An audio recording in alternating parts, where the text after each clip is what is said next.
Bueno, ustedes lo pudieron apreciar en las distintas informaciones que llegaban desde Europa, porque ayer quedó a oscuras España completamente, parte de Portugal, y la verdad es que fue un blackout que nos hizo recordar lo que habíamos vivido nosotros aquí en febrero. El punto es que esto está relacionado también con una serie de otros factores que están pesando en Europa y algunos analistas políticos o expertos en relaciones internacionales hablan cómo profundiza este efecto, este hecho, la incertidumbre que se vive hoy día en Europa con la guerra en Ucrania, en fin. Pero queremos concentrarnos en lo que ha pasado en términos técnicos, ¿no? ¿Cómo es posible que pueda haber un apagón de estas características y con todos los efectos que esto tiene? Y para eso le vamos a preguntar al profesor de Ingeniería Industrial de la Universidad de Chile, Luis Llanos, quien está a esta hora con nosotros. Luis, ¿cómo estás? Un gusto de tenerte aquí en Simple Texto. No, muchas gracias por la invitación. Luis, partiendo por la pregunta del millón, ¿qué fue lo que pasó ayer en España? La verdad es que aún no lo sabemos completamente, pero sí tenemos, bueno, las cosas que podemos constatar y Ya, que de hecho están en la prensa hoy día, en que tenemos primero una oscilación en el sistema, una perturbación, como también llamó aquí nuestro coordinador eléctrico nacional, en que se va una cantidad, sale del sistema de aportar a la generación una cantidad muy alta de potencia, aproximadamente 15.000 megawatts, casi la mitad de la energía que tiene el sistema peninsular.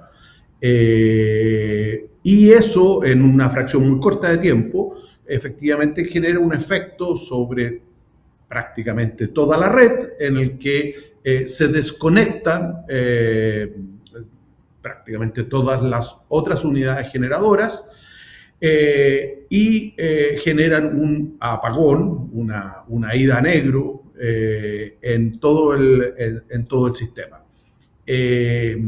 Esa es una primera similitud con lo que tuvimos nosotros, ¿ya? Nosotros se fueron 2.000 megas y fracción de 10, ¿ya? O sea, nosotros tuvimos, en estricto rigor, la perturbación en España fue más grande que la nuestra en su momento. Lo segundo que también llama la atención, sí, en España fue casi el 40% de la energía o de la generación que salió la verdad es que, bueno, las autoridades hablan de 5 segundos, la verdad es que fueron milisegundos. correcto. Fueron del orden de 20 o 30 milisegundos en que prácticamente todo el sistema perdió coordinación. Recordemos que los sistemas eléctricos en realidad están oscilando a 50 ciclos por segundo. Y esa oscilación requiere coordinación. Cuando partes del sistema salen de esa coordinación, se convierten en unos carga para los otros y ahí actúan protecciones que desconectan, porque anticipan que esa descoordinación en realidad es una falla o un potencial cortocircuito. Por lo tanto, dejan de alimentar lo que se llama la falla. Ya, Y los sistemas están hechos para eso. Así que, efectivamente, correcto. lo que tuvimos fue esa situación. Ya, antes de que sigas con el análisis, solo preguntarte, porque leía que lo que había ocurrido, una de las hipótesis más importantes que hay hasta ahora es que hubo un exceso de energías renovables que pasó al sistema en un país que tiene muy importantes recursos en energías renovables. ¿Es así? No, eso no debe. A ver, eso lo que genera, más bien, la cantidad de energía renovable per se no es el problema. No es el problema. En Ya, la medida que la red esté bien configurada para eso. Cosa que no lo teníamos en Chile y que ahora me doy cuenta que probablemente tampoco lo tenían en la península, digamos que ya. tampoco lo tenían bien configurado, porque efectivamente Uh-huh. estos sistemas intermitentes que se llaman requieren que la generación intermitente, como la solar, la eólica, requiere que haya durante el día entrada y salida de generación para compensar justamente por esta Las solares no funcionan en la noche, las eólicas cuando no hay viento, etcétera, y hay que estar compensando justamente esto, y esto requiere transmisión y requiere generación de unidades hidráulicas o térmicas que puedan entrar a compensar esa energía que fluctúa. Ya, Por lo tanto, ese no es el origen, pero sí claramente ante una perturbación hace que el sistema sea más sensible. ¿Por qué? Porque una perturbación hace estas centrales, estas unidades intermitentes, no ya, tienen lo que se llama inercia eléctrica o inercia, claro. y ante esa perturbación se desconectan.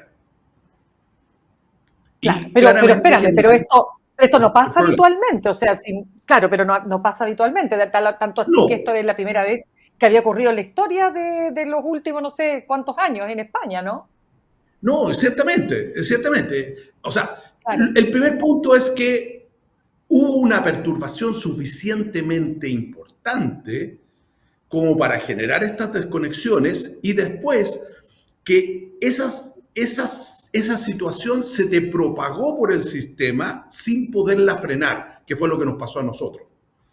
Y después vino un tercer problema. O sea, primero la perturbación, segundo esta desconexión masiva y el tercer problema es que la recuperación de la energía, que debió haber sido mucho más breve, justamente por no tener centrales térmicas, por no tener reservas hidráulicas en España, un poco también nosotros sí teníamos las reservas hidráulicas, pero hubo otros ya, problemas, la reconexión del sistema, que debió haber tomado 2 o 3 horas, tomó 12. ya. ¿De Y qué nos eso, habla? y eso, eso es parecido a Chile, digamos. Eso también fue parecido en España a lo que tuvimos nosotros acá. Ya, pero de qué nos habla eso? Porque y lo quiero poner en el contexto que yo señalaba al comienzo. O sea, estamos hablando de un país, ¿no? Que está inserto en un continente que hoy día está viviendo una fuerte incertidumbre a propósito de todos los cambios que hay en geopolítica, ¿no? Etcétera. Entonces, estas incertidumbres generan, es decir, estos eventos generan una gran incertidumbre, por nombrar algunos efectos. ¿Cómo se explica que todo esto ocurriera, que no hubiera digamos, prevención posible o una mejor manera de responder frente a este evento? A ver, la Autoridad Eléctrica Española España tiene un sistema un poquito distinto, más centralizado que el nuestro. ¿Ah? Hay una empresa que Ya, se llama Red Eléctrica que tiene prácticamente entre un 20 y un 30% de capital del Estado, 70% privada, que es la dueña y la operadora de toda la transmisión, ¿ah? Central. Y ellos ya, efectivamente probablemente tienen bastante responsabilidad en la propagación de la falla. Esta propagación descontrolada que finalmente termina con todo el sistema abajo. Y eso claramente tiene que ver también con una presión que tienen los sistemas de poder generar al mínimo costo posible y efectivamente la energía eh, eólica, las energías, estas energías renovables, no convencionales, tienen un costo de generación barato comparado con, por ejemplo, el gas natural. Y ahí me conecto con lo que tú indicabas de geopolítica, porque uno de los abastecimientos importantes de Europa era generación de gas natural que en una parte venía del este, particularmente de Rusia, y claro, y efectivamente Europa hizo un switch de desconectar y de cambiar su suministro de gas natural y ojalá minimizarlo y eso obviamente hacía que había muy poca potencia térmica en España en el momento de la falla. La falla fue básicamente a la hora del cenit, ¿no? O sea, minutos antes del máximo solar, ¿ya? Que fue ya, parecido en Chile. En Chile fue poquitos, media hora después de nuestro máximo solar, ahí nos vino la falla del 25 de febrero. En eso más o menos nos parecemos. España tiene capacidad hidráulica, pero estaba en un nivel de reservas bajísimo. Porque Por la ellos falta de lluvias, ¿no? no controlan, no es como nosotros. En Chile, el Coordinador Eléctrico Nacional se fija mucho en las reservas hidráulicas, se fija mucho Ya. y hay una larga tradición, hay un precio sombra del agua embalsada, digamos, y es una reserva muy importante para el sistema y que en eso también, bueno, y en eso sí que España no lo tenía. Entonces tenía que echar a andar su potencia, tuvo que echar a andar su generación térmica para poder salir de la falla. Y en otra cosa bien parecida a Chile, aparentemente también tuvieron Mm. muchos, o lo que hemos sabido es que tuvieron muchos problemas de comunicación. No solamente el público en general, sino que las unidades de la red tuvieron muchos problemas de comunicación dado este apagón en general. Eso también es otra lección que tenemos que tomar justamente para darle más resiliencia al sistema. Claro, pero tiene también que ver, Luis, con esta situación que digamos que implica no solo a España, sino a Francia, porque entiendo que España le pasa mucha energía también a Francia y aquí estamos hablando ya de una situación entre países. Claro, el sistema europeo en general está Ya. interconectado, es bastante, Ujú. y particularmente sur de Francia, sur, el norte de Francia tiene potencia nuclear, tiene otra generación, pero el sur de Francia justamente se abastece mucho de estos excedentes de energía renovable no convencional, digamos, eólico y solar, fundamentalmente, desde España. Claramente España y Portugal tienen un sistema tremendamente interconectado y lo mismo incluso algo de Marruecos, digamos, al sur, que en este caso Marruecos se pudo aislar de la falla, digamos, en su matriz, digamos, y no tuvo mayor interferencia, pero sí efectivamente la falla fue solamente más allá de España, digamos, sino que justamente sur de Francia, Portugal. Claramente. La recuperación fue bastante más lenta, justamente por eso. Ahora, Francia sí colaboró en la recuperación del sistema español, justamente echando a andar sus centrales y justamente pudiendo cooperar a que fueran restableciendo los servicios en España progresivamente. Sin duda. Sí, conversamos a esta hora con Luis Llanos, profesor de Ingeniería Industrial de la Universidad de Chile. Luis, ¿se habló en algún minuto de un ciberataque? ¿Eso tú dirías que queda descartado completamente o no? A ver, yo no descartaría por ahora ninguna hipótesis porque efectivamente, a ver, no, el ciberataque masivo no, probablemente eso sí, quizá con los antecedentes que ya tenemos lo podemos descartar, pero esa primera perturbación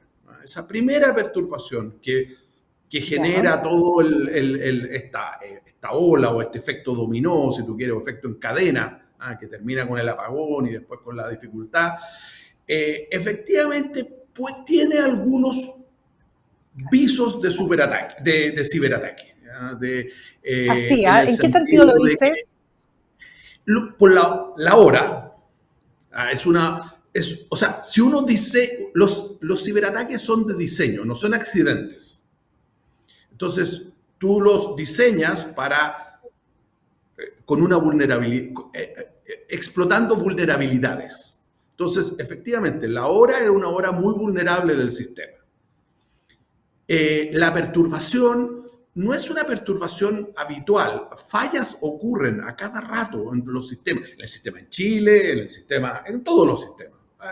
Tenemos fallas, unidades, cortocircuitos, fallas de materiales, de aislaciones, que generan perturbaciones, ciertamente, y el sistema está diseñado para manejar estas perturbaciones. Efectivamente, en momentos de vulnerabilidad que gente con conocimientos adecuados puede conocerlas, una pequeña perturbación se puede convertir en una perturbación mayor y puede venir un efecto en cadena y etcétera. En ese sentido, esto tiene eh, la idea de que fue un momento de alta vulnerabilidad donde generó una perturbación que no se pudo controlar y en eso podría caber. Ahora, probar este tipo de cosas, a menos que encontráramos, no sé, como en el Stuxnet o otros software maliciosos que se usan justamente para poder infiltrar una red o generar problemas en una unidad. A menos que encontremos algo así, claramente las pruebas son difíciles de conseguir. Hasta ahora, como te digo, ataque masivo no, pero selectivo no es una hipótesis que podamos totalmente descartar justamente en esta perturbación que genera todo el problema. Sí, pues importante ese punto, particularmente, y ahí donde también te quiero llevar, Luis, a una realidad donde gran parte de los países del mundo, sobre todo los países desarrollados, todo funciona con electricidad, o sea, se acaba la electricidad, se corta la electricidad y resulta que es como que el país queda como en estado apagado, o sea, en off completamente. Por último, acá en Chile tú tienes las cocinas a gas todavía, en fin, pero allá es de verdad un tema más complejo. Entonces la electricidad y el corte también puede ser un arma poderosa pensando en esta lógica geopolítica de un continente que está en conflicto, ¿no? Ciertamente, por eso se deslizó esta hipótesis más o menos rápido, pero también, ojo, pero todo es eléctrico probablemente por una razón.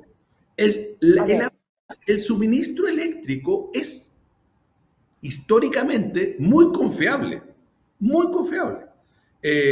La verdad es que eh, si miramos la historia, efectivamente hemos venido cada vez con menos apagones, cada vez con menos problemas. La energía eléctrica es muy distribuible, muy es fácilmente, podemos consumir altas cantidades, bajas cantidades.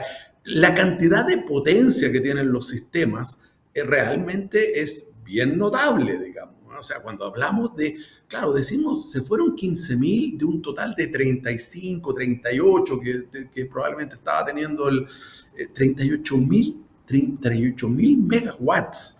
Es una cantidad de energía muy, muy grande. Y efectivamente, los sistemas son relativamente confiables. El sistema español hoy día está entregando esa cantidad y antes de ayer también la entregaba y va a seguir, y eso podría seguir. Efectivamente, entonces, sí, somos muy dependientes de la energía eléctrica. La verdad es que probablemente la electrificación va a incluso incrementarse más en términos de nuestra matriz energética. O sea, básicamente los autos eléctricos van a sustituir claro, parte de los totalmente. combustibles. Como tú dices, las cocinas eléctricas probablemente van a sustituir cocinas con otro tipo de combustible y así sucesivamente. Vamos a tener, nuestra electrificación va a ser cada vez más grande. Y, Claro, y y, ahora, y tenemos sí, sí, pero sí los sistemas también ¿Mm? evolucionan. Y esa evolución implica cambios en las protecciones que tenemos que tener y en la manera que tenemos que configurarla. Y eso las autoridades y los operadores de las redes obviamente tienen que tomarlo en consideración justamente para evitar problemas como este. Ya, y para cerrar, Luis, el tema de la autonomía energética, que también, de nuevo, tú mencionaste el tema del gas, los problemas que hubo con Rusia, ¿verdad? Cuando el gas pasaba por Ucrania. Es decir, hay todo un tema de reconfiguración de este mapa energético en Europa, pero pensando también en nosotros, eh, ¿cuáles son las claves para esa autonomía energética? Ciertamente que Chile tiene una posición muy buena en términos de justamente estas energías renovables no convencionales. Básicamente, claro, en algún tiempo estuvimos desarrollando centrales hidráulicas, muchos años, muchas décadas atrás. Hoy día tenemos solares y eólicas. Vamos a incorporar baterías. Claramente tenemos que buscar un balance porque también necesitamos inercia eléctrica, en el sentido de poder, cuando hay una perturbación, poder atenuarla, esto es como tener un auto que tenga amortiguadores, ¿ya? Que pueda, justamente para poder pasar los baches, porque si no la podemos pasar muy mal, pasando un lomo de toro, digamos. ¿Ah? Entonces, justamente esto tiene que considerarse en la matriz, por lo tanto, efectivamente es importante mantener reservas térmicas. Eventualmente en el futuro no deberíamos descartar otras tecnologías más allá de las baterías, que las baterías también nos pueden ayudar a eso, pero ciertamente que van a haber soluciones tecnológicas que permitan tener una muy buena respuesta a situaciones como esta. O sea, tenemos que mantenernos al día y tenemos que estar atentos a que la configuración del sistema y a las vulnerabilidades que se generan, que justamente ahora las vulnerabilidades no son estáticas, van cambiando en la hora del día. Por ejemplo, como lo descubrimos en Chile, que la línea pan de azúcar, Maitencillo, Claro. a la hora pic solar era un problema si la sobrecargábamos, porque si hay una falla, eso iba a tener un efecto sobre la otra línea y al final sobre todo el sistema, porque no había posibilidad de compensar esa pérdida de energía que perdíamos a esa hora del día, porque esa falla ocurre a Correcto. las 9 de la noche, no hay ningún problema. No, totalmente. Oye, qué interesante la conversación, Luis Llano. Lamentablemente se nos acaba el tiempo. Académico de Ingeniería Industrial de la Universidad de Chile, muchas gracias por aportarnos con tu análisis de estas hipótesis probables, ¿no es cierto?, que fueron las que generaron este gran apagón ahí en España y el resto de los países de Europa que se vieron afectados. Muchas gracias por la invitación. Que estés muy bien.